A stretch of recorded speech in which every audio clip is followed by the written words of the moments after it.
ఎంత అద్భుతమైన మాటో అది. ఒక్క విషయంలో జాగ్రత్త పడు, ఏంటంటే ఆయన మాటలను దాటిపోకుండా జాగ్రత్త పడు. ఆయన చెప్పిన అదుపాజ్ఞలను మేరకుండా జాగ్రత్త పడు. ఆయన ఆజ్ఞలను గైకొని ఆయన మాటలకు విలువిచ్చి మనం బతికితే ఎంత ఇష్టపడతాడో తెలుసా? మన కోసం ఎంతైనా చేస్తాడరా. నేను బాగా గుర్తించాను అది. అందుకే ఆయన ధర్మశాస్త్రం నాకెంతో ప్రీతికరమైంది. ఆయన మాట నా పాదాలకు దీపమై నాకు అడుగడుగునా త్రోవనిచ్చింది. ఆయన వాక్యము శ్రమ కొలిమిలో నుండి నన్ను విడిపించింది, ఇబ్బందులలో నుండి నన్ను విడిపించింది, కృంగిన వేళ నాకు గొప్ప ధైర్యాన్ని ఇచ్చింది. అయ్యా, ఆయన మాటలంటే నాకు చాలా ఇష్టంరా. ఆ మాటలను అనుసరించి బతకాలని నా ఆశరా. అందుకే నా జీవితంలో 1-2 పర్యాయాలు నేను బాగా ఆయనకి అభ్యంతరంగా వచ్చాను. మిగిలిన విషయాల్లో చాలా వరకు బ్యాలెన్స్ చేసుకుంటూ వచ్చాను ఆయన మాటలు చొప్పున బ్రతకడానికి. అందుకు నా దేవుడు నాకేం చేశాడో తెలుసా? నా ఎదుట ఏ శత్రువుని ఉండనీలేదు. నా ఎదుట ఏ శత్రువుని ఉండనీలేదు. నన్ను ఎవ్వరు కూడా గెలవలేకపోయారు. దావీదు యుద్ధంలోకి వచ్చాడు అన్న సంగతి ప్రత్యర్థికి తెలిసిందంటే వాడి గుండెలు వణిగిపోయినాయిరా. నా గొప్పతనం కాదురా, నా దేవుడు నాకు తోడై ఉన్నాడని జనాలకు తెలుసు. నేను యుద్ధ భూమిలోకి వచ్చానంటే ఎదురుండదన్న సంగతి తెలుసురా, పారిపోయారు. అది దావీదు గొప్ప కాదురా, దావీదుకు తోడై ఉన్నవాని గొప్పతనం అది. ఆయన మంచితనం ఏం తెలుసు నీకు? నేను చెప్తున్నాను విన్ను. దోషములను పరిహరించువాడు, సమాధిలో నుండి ప్రాణమును విమోచించినవాడు, కరుణా కటాక్షములను కిరీటముగా ధరింపజేసేవాడు. ఆయనను ప్రేమించయ్యా అన్నాడు. వినండి ఏమన్నాడు? ఆహా, ఏం అద్భుతమైన మాట అండి. డబ్బు దాచుకోరా, వెండి దాచుకోరా, బంగారం దాచుకోరా, పొలాలు జాగ్రత్త, స్థలాలు జాగ్రత్త, ఈ సోది చెప్పలా. అయ్యా అన్నాడు. వినండి ఏమన్నాడు? ఆహా, ఏం అద్భుతమైన మాట అండి. డబ్బు దాచుకోరా, వెండి దాచుకోరా, బంగారం దాచుకోరా, పొలాలు జాగ్రత్త, స్థలాలు జాగ్రత్త, ఈ సోది చెప్పలా. మెమ్మ జాగ్రత్త, పిల్లలు జాగ్రత్త, అన్నదమ్ములు జాగ్రత్త, అక్క చెల్లెలు జాగ్రత్త, ఈ చెప్పలా. దేవుని ప్రేమించు, ఆయన మాటలను ప్రేమించు, ఆయనకు భయపడి నీతిగా జీవించు. ఎవరినైనా త్రోసివే కానీ దేవుణ్ణి త్రోసివేయొద్దు. ఇదొక్కటి నువ్వు జాగ్రత్త చేసుకుంటే నాకు తోడై ఉన్నట్టే నీకు తోడై ఉండి ఎదురు లేకుండా చేస్తాడని చెప్పిపోయాడు ఆయన. ఈయన కష్టపడకుండా రాజ్యాన్ని ఇచ్చాడు. ఆయన కష్టపడి సాధించిన ఆ రాజ్యాన్ని, ప్రాణాలకు తెగించి సాధించిన రాజ్యాన్ని కొన్ని సంవత్సరాలు శత్రువుల చేత తరమబడి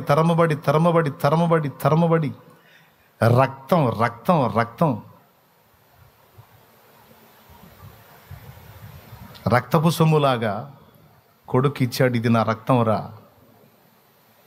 జాగ్రత్త, నువ్వు కష్టపడకుండా నీకు దక్కుతుంది కనుక జాగ్రత్త అని ఆ రాజ్యాన్ని అప్పచెప్పి, రాజ్యంతో పాటు అంతకంటే శ్రేష్టంగా దేవుణ్ణి అప్పచెప్పాడు.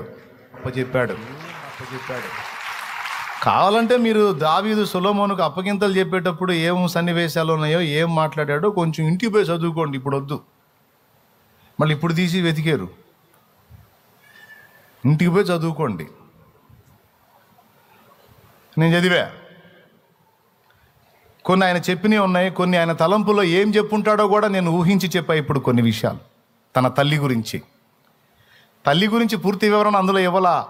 2 చోట్ల వచనాలు చెప్పాడు. ఏమనంటే, నేను నీ సేవకుడను, నీ సేవకురాలి కుమారుడను అన్నాడు.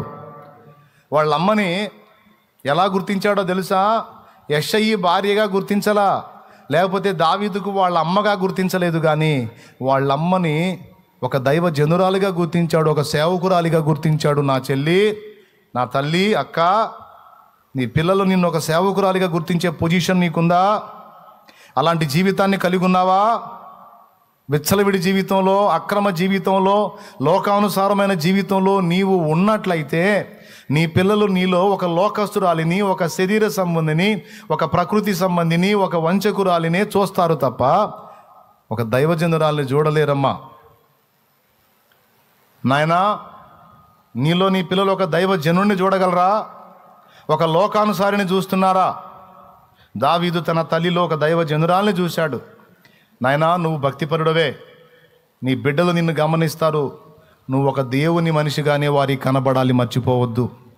నీ ఇంటి వారు నీలో ఒక దైవ జనుణ్ణి, దైవ జనురాల్ని గుర్తుపట్టాలి. నీ కడుపున పుట్టిన పిల్లలే కాదు, తోడబుట్టిన వారు కానీ, నిన్ను కన్నవారు కానీ సాక్ష్యం ఇవ్వగలగాలి. నేను నా కడుపున పుట్టిన బిడ్డ సామాన్యురాలు కాదు, దేవుని మనిషి.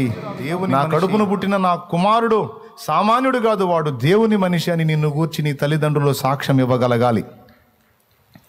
నువ్వు ఒక శరీరానుసారిగా, ఒక ప్రకృతి సంబంధిగా, ఒక లోకానుసారిగా, శరీరమును బట్టి నడిపించబడేటువంటి వాడిగా, దానిగా నువ్వు ఉన్నట్లయితే నీకు ఆ సాక్ష్యం రాదు.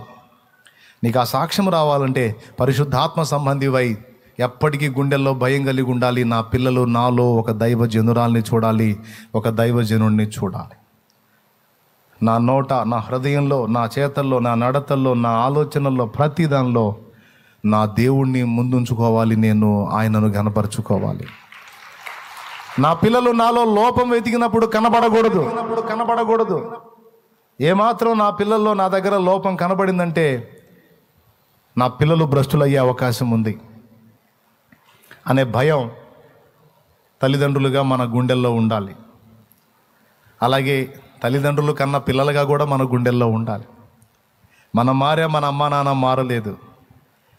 మనం దేవుని సంబంధంగా కాకుండా పనికిమాలినోళ్ళలా కనపడితే పొరపాటును కూడా వాళ్ళు మారే ఛాన్స్ లేదు. వాళ్ళ మనసులో కలగాల, నా కడుపున పుట్టింది సామాన్యమైన వ్యక్తి కాదు, మొత్తానికి ఒక దేవుని సంబంధించి నేను గన్నానన్న స్పర్శ వాళ్ళకి రావాలి. అలాంటి జీవితాన్ని సాధన చేయమని ఈ సందర్భంగా మీకు ఒక మాట అందిస్తున్నా. ఎంతమందికి అర్థమైంది ఇప్పుడు చెప్పింది? ఎవరిని బట్టి చెప్పారు ఈ మాట? దావీదు తల్లిని గుర్తు చేసి చెప్పాను. కొంతమంది దావీదు తల్లి గురించి రకరకాలుగా మాట్లాడారు. అవన్నీ తప్పులు, అవన్నీ లేఖన ఒప్పుకోని సంగతులు. దావీదు తల్లి గురించి రకరకాల మాటలు మాట్లాడారు పొరపాటుగా. అవన్నీ అవగాహన లేని మాటలు, తప్పు మాటలు. నాకు లేఖనం ముఖ్యం. లేఖనం ఏం చెప్పిందంటే ఆమె దైవ సేవకురాలని కొడుకు చెప్పాడు తల్లి గురించి. సరే, ఆ పక్కన పెడదాం, ఆ పాయింట్ని పక్కన పెడదామంటే తీసేద్దామని కాదు, హృదయంలో భద్రం చేసుకోండి. రెండో విషయం చెప్తున్నాను. ఇన్ని సంగతులు చెప్పి రాజ్యం అప్పచెప్పిపోతే ఇంత పొందిన సొలొమోను ఏమన్నాడు అంటే, సూర్యుని క్రింద కనబడుతున్నది, జరుగుతున్నదంతా వ్యర్థం వ్యర్థం వ్యర్థం అన్నాడు. ఒకడు గాలికాయ ప్రయాసపడినట్టుంది అన్నాడు. మూడవది అన్నాడు, భూమి మీద, ఆకాశము క్రింద, సూర్యుని కింద మానవుడు పడే ప్రయాస వల్ల వాటికి వచ్చే లాభం ఏమీ లేదన్నాడు. ఎందుకు ఇంత విరక్తిలోకి వెళ్ళిపోయాడు? అంతా టోటల్ వేస్ట్ అన్నాడు ఒక్క దెబ్బతో. కానీ మీకు తెలుసా, నిజంగా అది కరెక్టే. సొలొమోనుకి అది కరెక్టే. ఎందుకు కరెక్ట్ అంటే, వాళ్ళ నాన్న ఏది చెప్పాడు అది పక్కన పెట్టాడు, అంతా కొప్పేసుకున్నాడు. వాళ్ళ నాన్న ఏం చెప్పాడు? నీకు ఏది ఉన్నా లేకపోయినా దేవుణ్ణి సంపాదించుకో, దేవుడు నీ ఆస్తి, దేవుడు నీ అంతస్తు, దేవుడు నీ రాజసం, దేవుడే నీ సమస్తం, దేవుణ్ణి సంపాదించుకో కుమారుడా అని తండ్రి కొడుకు చెబితే, దేవుని మందిరం ఎన్నేళ్ళు కట్టాడండి? 7 ఏళ్ళు కట్టాడు. 7 ఏళ్ళు కట్టాడు. తన నగరు 13 ఏళ్ళు కట్టాడు. దేవునికి స్తోత్రం. అంటే దేనికి ఎక్కువ ప్రయారిటీ ఇచ్చాడు? దేవుని మందిరమేమో 7 ఏళ్ళు కడితే తన నగరేమో 13 ఏళ్ళు కట్టాడు.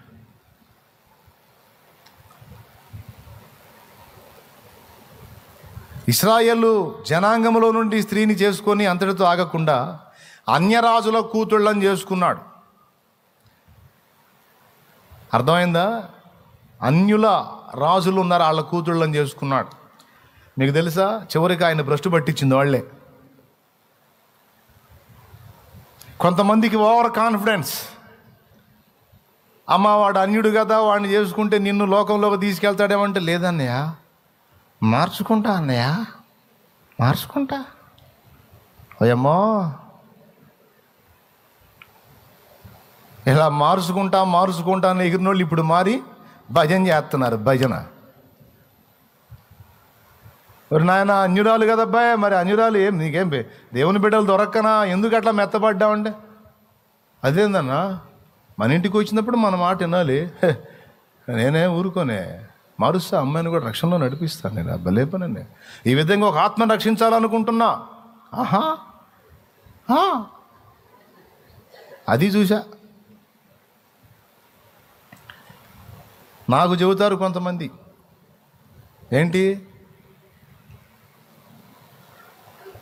క్యాలీఫ్లవర్ మాటలు, చెవుల్లో క్యాలీఫ్లవర్ పెడతారు, అట్లాంటి మాటలు చెబుతుంటారు నా దగ్గరికి వచ్చి కొంతమంది వాళ్ళ జీవిత రహస్యాలు నా ముందు దాచి మాట్లాడతారు. అంటే వాళ్ళు ఎరుముఖం వేసుకొని నన్ను గ్యాంబ్లింగ్ చేస్తాం అనుకుంటున్నారు. వాళ్ళ చరిత్ర అంతా నాకు తెలుసు అన్న సంగతి వాళ్ళకి తెలియదు. నేనేదో గడ్డం పెంచుకొని అట్లా తిరుగుతుండే పిచ్చోడు, వీడికేం తెలియచావదు అనుకుంటారు. నాకు తెలియదు నిజంగానే. కానీ మరి కాపరిగా ఉన్నాను, గొర్రెల సంగతి తెలుసుద్ది కదా. ఏ గొర్రె కథ ఏంటో, ఏ గొర్రె బుద్ధి ఏందో తెలుసు, ఏ గొర్రె వంకరతనం ఏందో తెలుసు, ఏ గొర్రె సక్రమమైన తనం ఏందో నాకు తెలుసు. ఒకవేళ నేను మిస్ అయినా ఆయనకి తెలుసు, ఆయన నాకు అందిస్తాడు మ్యాటరు ఏదో రకంగా. నా చెవికి వచ్చేది ఖచ్చితంగా వస్తాయి అన్నీ. కాకపోతే నేను బయటపడి మాట్లాడను. వాళ్ళు నా ముందు నటిస్తామంటే నేను మెల్లకుండా ఉంటాను, మనసులో పాట పాడుకుంటా, మహానటనో మహానటానో. ఎందుకు ఈ మాటలు చెప్తున్నా ఏమో.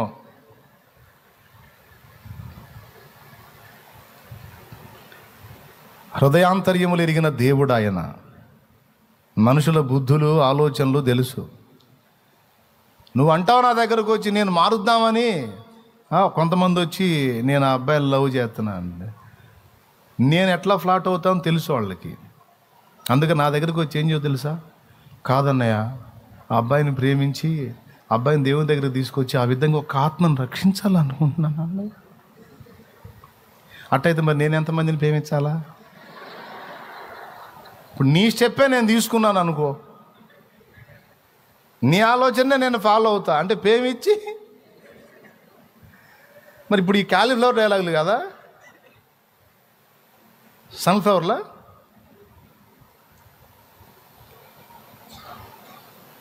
అప్పుడు నేను ఇక ఊహించండి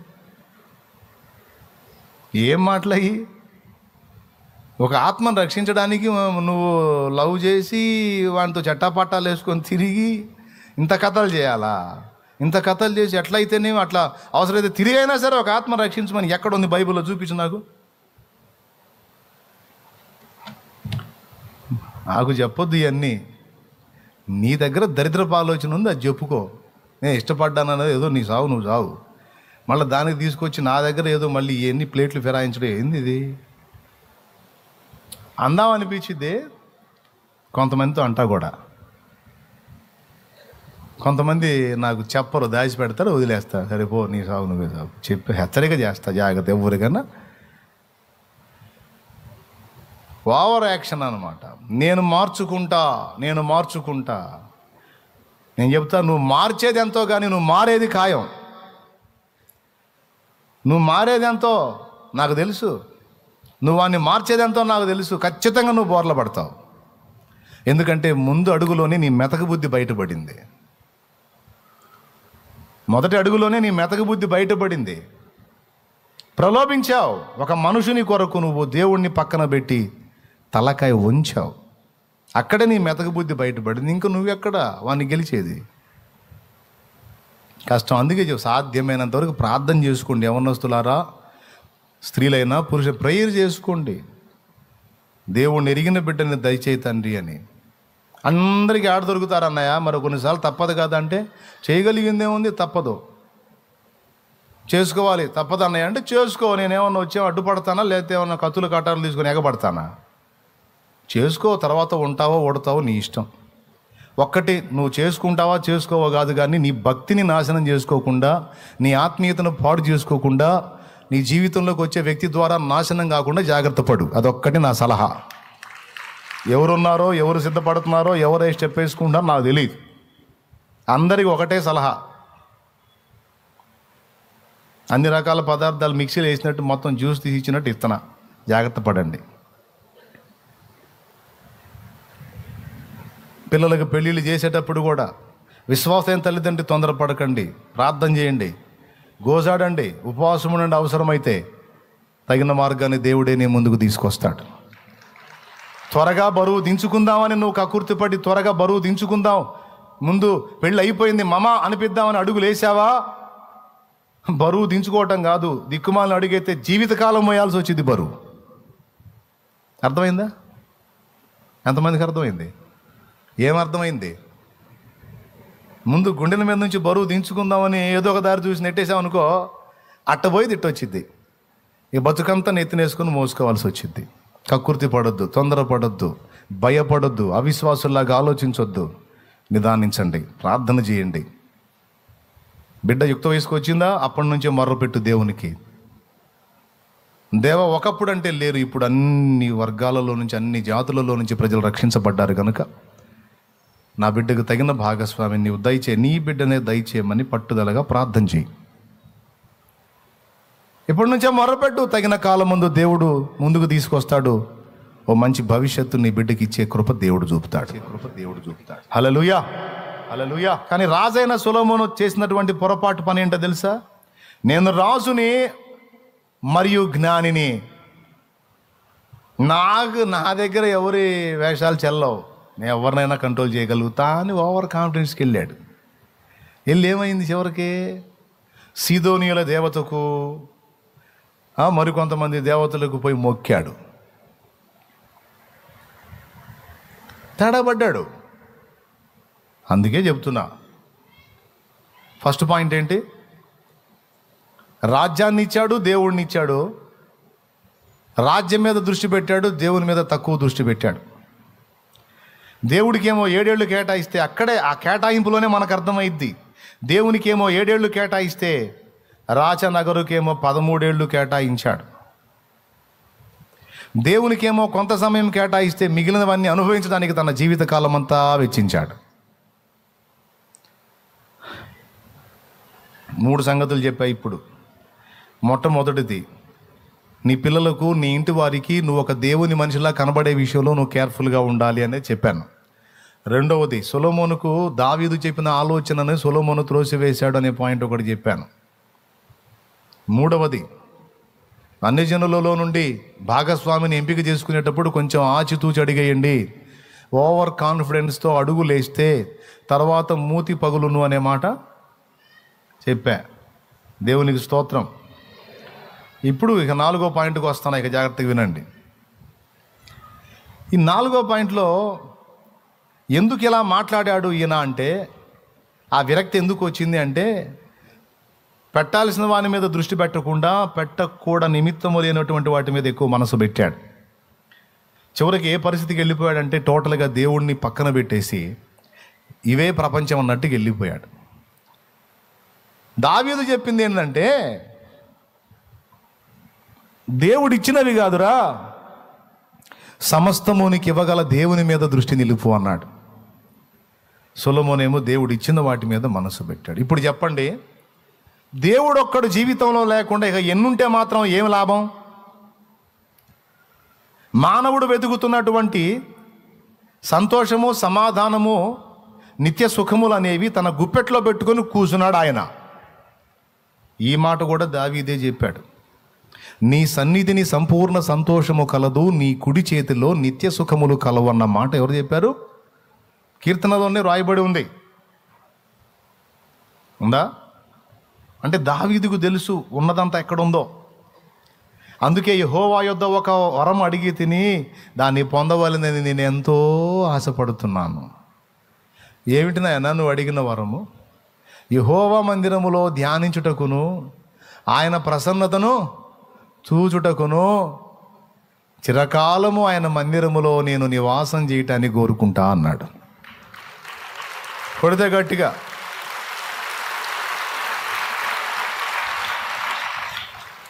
ప్రియులారా, జాగ్రత్తగా వినాలి. అంటే ఉన్నదంతా దేవుని దగ్గర ఉంది, కానీ మనుషులు వెతుకుతూ వెంపర్లాడుతున్న వాటిల్లో లేదు అన్న సంగతి దావీదుకు అర్థమైంది, కానీ సొలొమోనుకు అర్థం కాల. అందుకే దేవుణ్ణి పక్కన పెట్టి మిగిలిందంతా కొప్పేసుకున్నాడు. కొప్పేసుకున్నాడు మాట్లాడే చివరి మాట ఇదే, దేవుణ్ణి పక్కన పెట్టి మిగిలిన లోకాన్నంతా కొప్పేసుకున్నోడు చివరికి పలికే మాట ఏంటంటే, ఆకాశము క్రింద అనగా సూర్యుని క్రింద జరుగునదంతయో వ్యర్థము వ్యర్థము, ఒకడు గాలికై ప్రయాసపడినట్టుండు అనే మాటే మాట్లాడతాడు. చివరికి వానికి దీనివల్ల లాభమేమీ లేదు అన్న మాటే మాట్లాడతాడు. అట్లా కాకుండా దేవుని సాధించుకున్నవాడు ఏం మాట్లాడతాడు తెలుసా? సంతుష్టి సహితమైన దైవభక్తి గొప్ప లాభ సాధనమై ఉన్నది. దేవభక్తి సాధన ఇప్పటి జీవం విషయంలో, రాబో జీవం విషయంలో వాగ్దానం కూడింది కనుక అన్ని విషయాల్లో ప్రయోజనం అన్నాడు. ఇప్పుడు మీకేమర్థమైంది? సొలొమోను అన్నట్టు మనం అనకుండా ఉండాలి అంటే, ఈ జీవితం మనకు వ్యర్థం అనకుండా మనం ఉండాలంటే, మన బ్రతుకులకు అర్థాన్ని ఇచ్చే దేవుణ్ణి మనం దృష్టించాలి.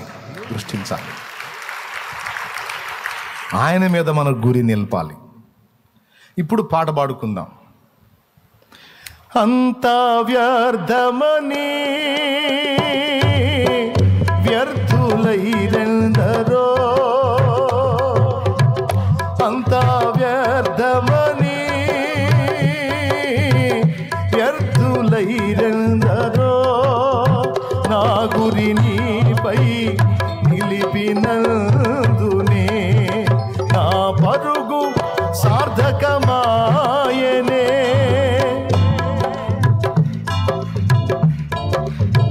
ఇప్పుడు ఈ పాట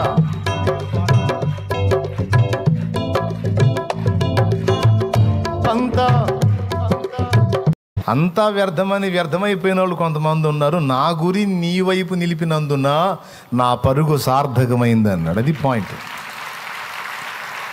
అది ఎవరి జీవితం సాఫల్యత చెందుతుంది, ఎవరి బ్రతుకు ధన్యతను సంతరించుకుంటుంది. అయ్యో ఈ జీవితం వ్యర్థమైపోయేనే అన్న మాట ఎవరికి రాకుండా ఉంటుందంటే, ఎవని దృష్టి దేవుని మీద నిలుపుతాడో, ఎవని గురి ప్రభు మీద నిలుపుతాడో వాని పరుగు సార్థకమైద్ది, ఆమె పరుగు సార్థకమైద్ది. ఎందుకంటే మనం సిరి సంపదలన్నీ తెచ్చి కొప్పేసుకున్నా అవి మనకు దేవుణ్ణి తెచ్చి ఇవ్వలేవు. కానీ ఒక్క దేవుణ్ణి మనం సంపాదించుకోగలిగితే, ఆయనకిష్టమైతే, ఈ లోకంలో జనం వెంపర్లాడే ఆనందం, సంతోషం, సుఖం మొత్తం తెచ్చి నీ కాళ్ళ దగ్గర పెడతాడు ఆయన.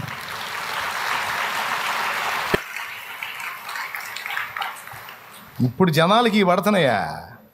ఓ చర్చికి పోతే ఇట్లాంటి మాటలే చెబుతారులే, ఇంకొక సన్నాసుల్లో కలవటం ఒక్కటే తక్కువ. ఇక వాళ్ళ మాటలు ఇంటికి అయిపోయినట్టు అంతా దేవుడే అంటారు. ఇక అంతా దేవుడు అంటే ఇక మరి లోకమో, వాళ్ళు అంతే చెబుతుంటారు, మనం ఇంతే చేయాలని. ఇట్ట అనుకునేవాడు ఏమీ పొందలేడు. నేను చెబుతున్నాను కదా, చిన్నదంతా దేవుని దగ్గర ఉంది, ఆయన కుడి చేతిలో ఉంది.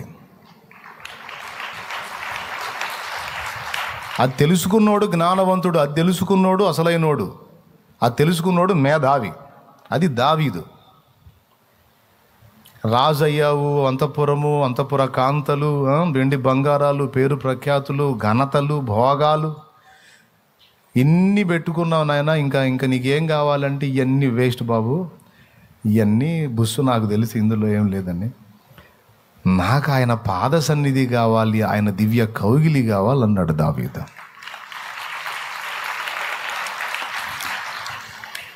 దేవుణ్ణి ప్రేమించినోడు, దేవుని రుచి చూసినోడు, దేవుని శక్తి తెలిసినోడు ఖచ్చితంగా ఇదే మాట అడుగుతాడు.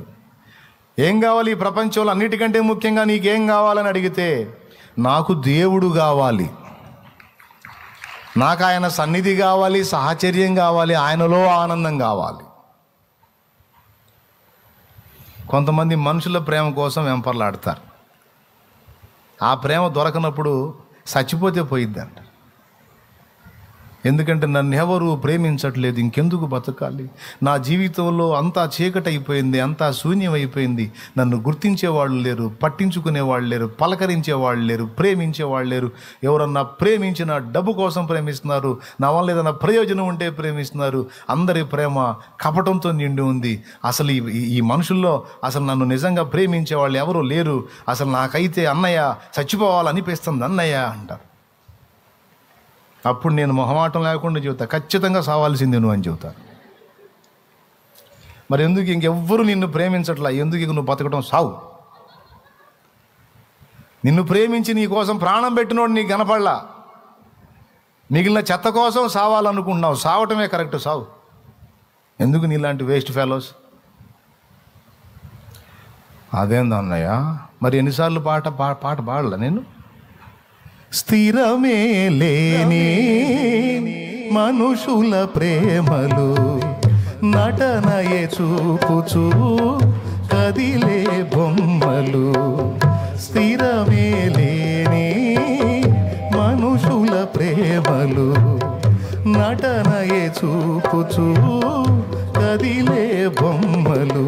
కలుగజేయులే నీకు గాయము, చెయ్యలేవులే ఏ సాయము.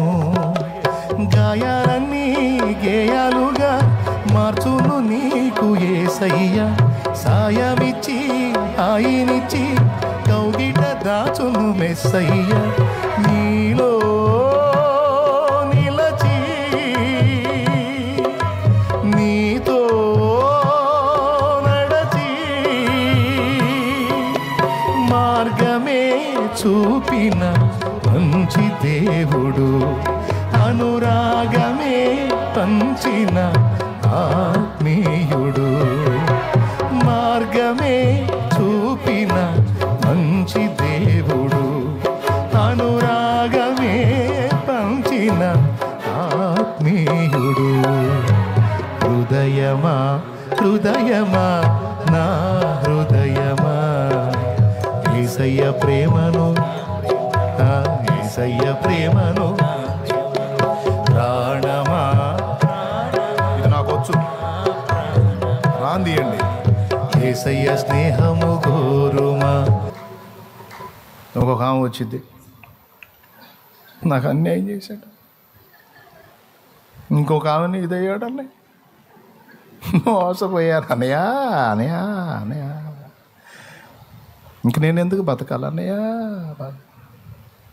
చచ్చిపోమ్మా, చచ్చిపో. మోసపోయా, బుద్ధి తెచ్చుకో.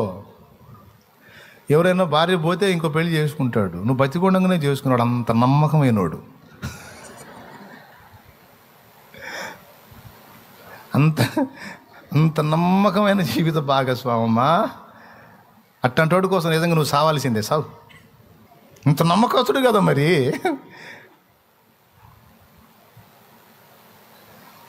స్త్రీ విషయంలో పురుషుడు ఏడిపోయినా, పురుషుడి విషయంలో స్త్రీ ఏడిపోయినా ఇదే వర్తిస్తుంది.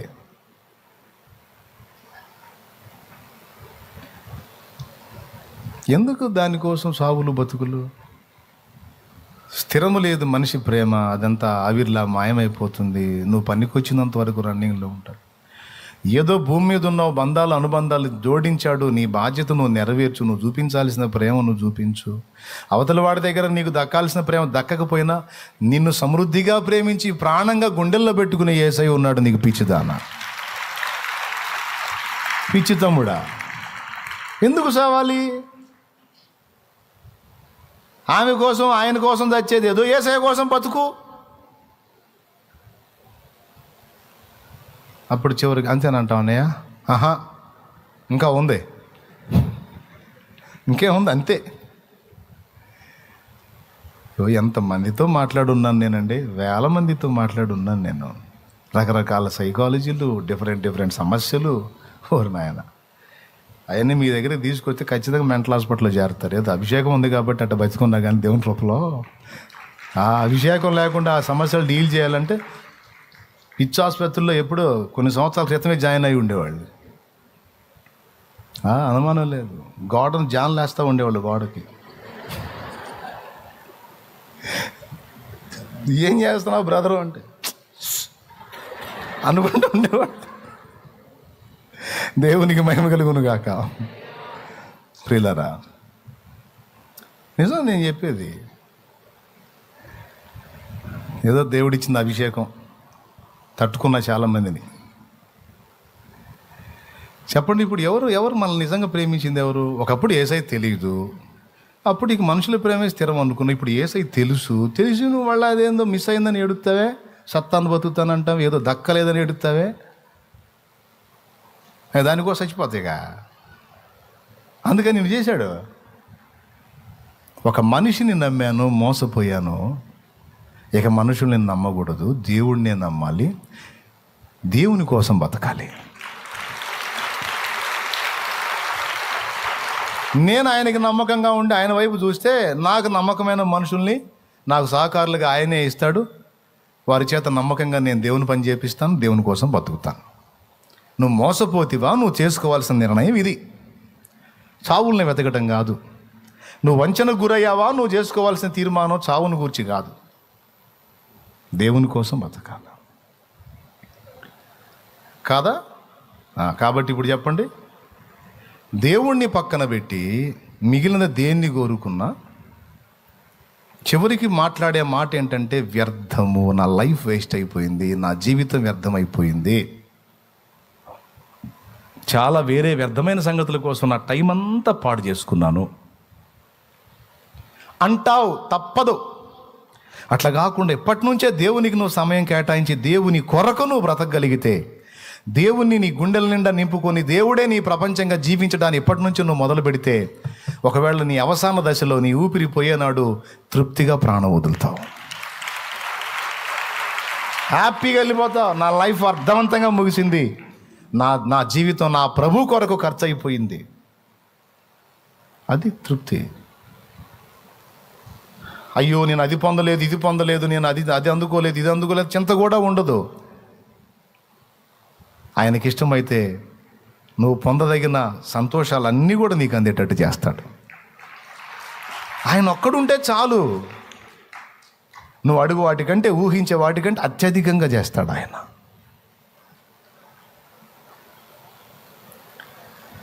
అంతేగాని సేవకులు ఇంతే చెబుతారు, మనం లోకాన్ని ఎంజాయ్ చేయాలి, అనుభవించాలి, వాగులో పడాలి, ఇలాంటి పనికిమాలిన మాటలు మాట్లాడుకోకూడదు. సేవకులు ఇంతే చెబుతారు కదా, సేవకులుగా దేవుడు చెబుతున్నాడు, నన్ను కోరుకుంటే ధన్యుడివి, ధన్యురాలివి.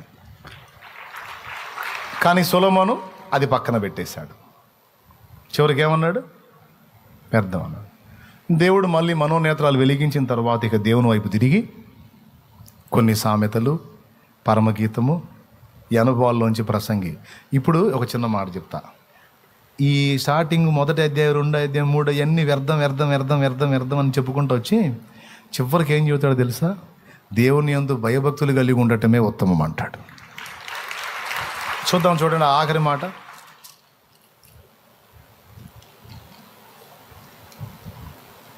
ఆయనే చెబుతాడు. 12వ అధ్యాయము మొదటి వచనం నుంచి చూడండి. ఆయన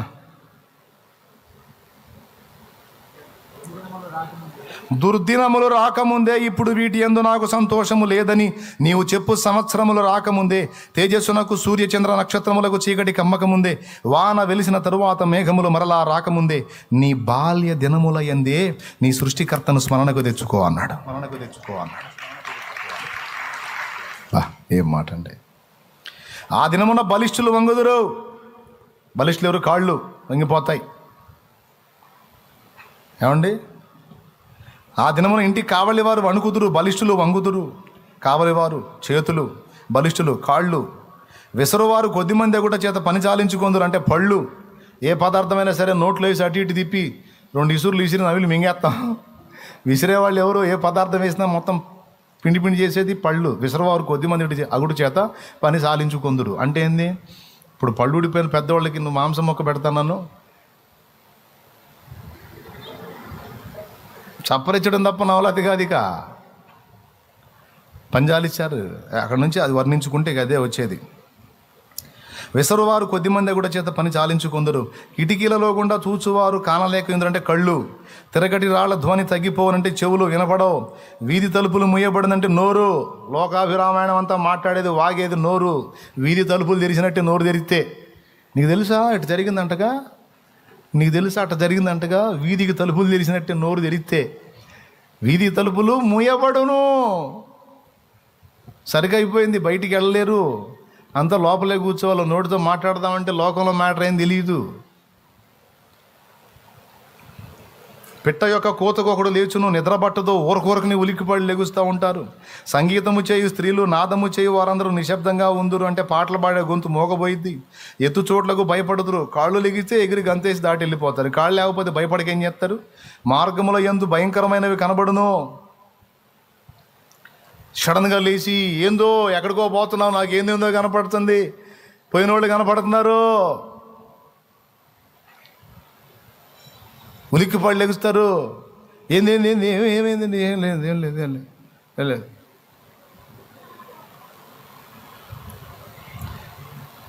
బాదం వృక్షం పువ్వులు పూయును, మిడత బరువుగా ఉండును, కొద్ది బరువు కూడా ఎత్తలేరు. బాదం వృక్షం పువ్వులు పూయనంటే తల తెలుపైపోతుంది. ఈ మ్యాటర్ అంతా చెబుతూ కిందికి వచ్చేటప్పటికి ఏలయనగా ఒకడు నిత్యమైన ఉనికి పట్టునకు పోవుచున్నాడు అంటాడు. ఒకనాటికి ఎంత యంగ్స్టర్ అయినా ఈ అనుభవాల్లోకి వెళ్ళాలి నానా. ముందున్న ముసలాళ్ళని చూసి వెకిల్ల వాళ్ళని అవ్వాకనైనా వాళ్ళ కాళ్ళు బెండ్ అయినాయి అని నువ్వు అవ్వాకనైనా నెక్స్ట్ నీ కాళ్ళు బెండ్ అవుతాయి.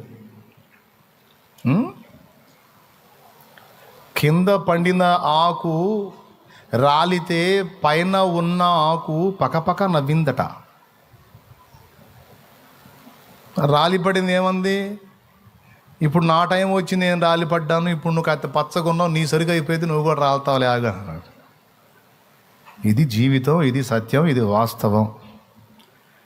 కాబట్టి ఎలారా చివరికి జ్ఞానం తెచ్చుకున్న సొలొమోను ఏమన్నాడంటే,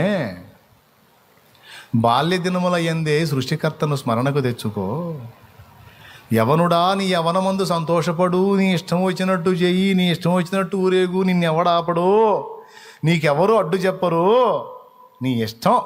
అయితే ఒక్కటి, ఎట్లా ఊరేగావో దీనంతటిని బట్టి ఒకరోజు నిన్ను దేవుడు తీర్పులోకి తెస్తాడన్నాడు 11 ముగింపులో.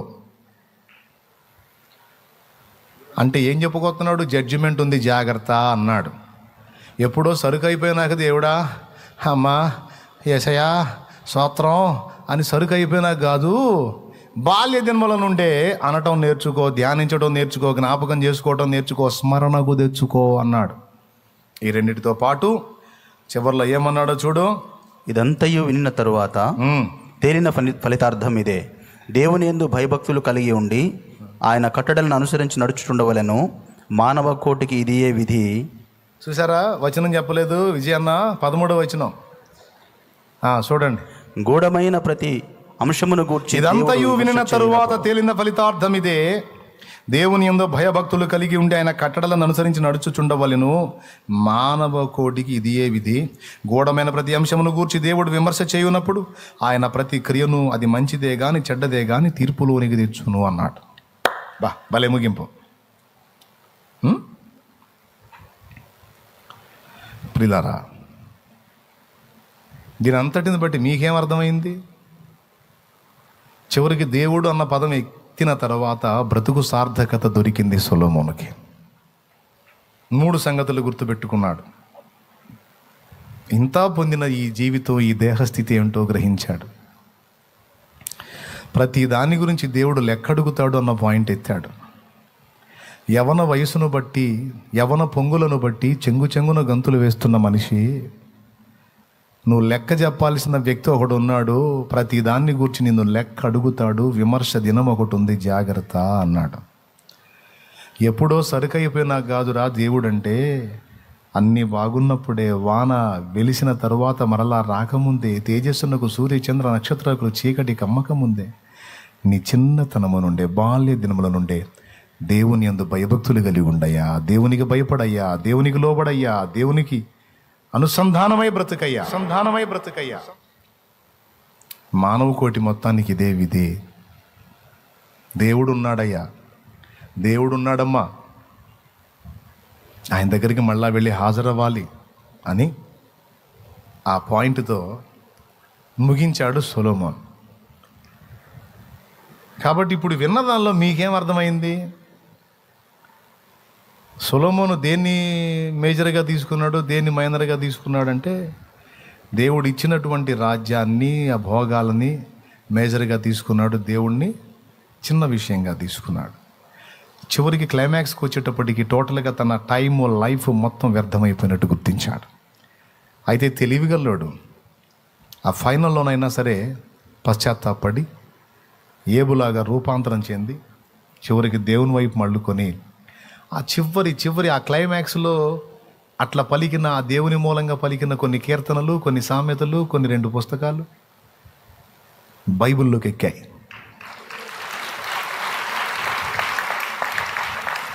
అదే మొట్టమొదటి నుంచి దావీదులాగా లైన్లో ఉన్నట్టయితే బైబిల్లో ఇంకెన్ని వచ్చాయో సొలొమోని. కానీ ఏం చేద్దాం, ఈ కీర్తనలు రాయటం ఆపేసి వాళ్ళతో కీర్తనలు పాడాడు. అప్పుడు బుర్ర ఇంకో కీర్తన పాడింది. అది విషయం. దేవుడితో డ్యూయెట్లు పాడాల్సింది పోగొట్టి లేడీస్తో డ్యూయెట్లు పాడాడు. అట్ట అయిపోయాడు చివరికి. భక్తులైన వాళ్ళు, దేవుణ్ణి ప్రేమించేవాళ్ళు, దేవుడు చాలనుకున్న వాళ్ళు, ఏదైనా నేను పొందాలనుకుంటే అది నా దేవుడే ఇస్తాడు, నా దేవుడు ఇచ్చేంత వరకు దేవునికి స్తోత్రం నేను నిరీక్షిస్తా. నేను పదార్థం తినాలనుకున్నా, నా తండ్రి చిత్తం అయితే ఆయనే పెడతాడు, నాకు నేను తింటా, ఆయన ఇచ్చినప్పుడే తింటా. నేను మంచి బట్ట కట్టాలి, ఆయన ఇచ్చినప్పుడే కడతా, అప్పుడు దాకా చినిగిందాము నేను ఏదో నడుస్తుంది. నా దేవుడు ఉన్నాడు. దేవునితో పాడుకున్నారు భక్తులు. మన బంధము అనుబంధము విడదీయగలరా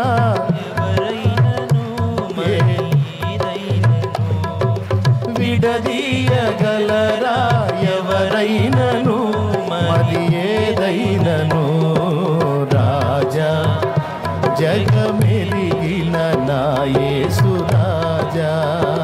ఇప్పుడు ఇక్కడ గాలికై ప్రయాసపడినట్టుంది అన్నాడు కదా. ఇప్పుడు దాకా చెప్పి మర్చిపోకండి. మర్చిపోతారా? మర్చిపోకండి. ఎవరితో డ్యూయెట్ పాడాలి? సొలొమోను ఎవరితో పాడాడు? రాజకుమార్తెలతో పాడాడు. మరి 700 మంది రాజకుమార్తెలు అంటే 700 డ్యూయెట్లు పాడి ఉంటాడు. అందుకే కీర్తనల్లో పెద్ద కీర్తనలు లేవు. సొలొమోను కీర్తనలు కొన్ని ఉన్నాయి. దావీదైతే అచ్చంగా దేవుడితో డ్యూయెట్లు పాడాడు. నీ దోషములన్నిటినీ క్షమించువాడు, నీ పాపములన్నిటినీ ఆరద్రోలువాడు. నీ దోషములన్నిటినీ క్షమించువాడు, నీ పాపములన్నిటినీ ఆరద్రోలువాడు.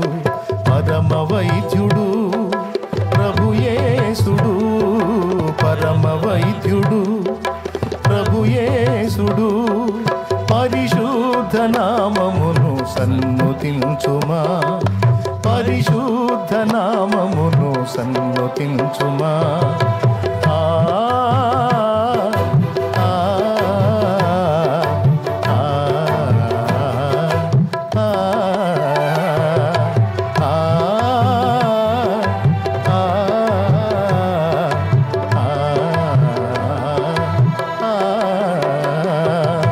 నా ప్రాణమా, నా అంతరంగమా,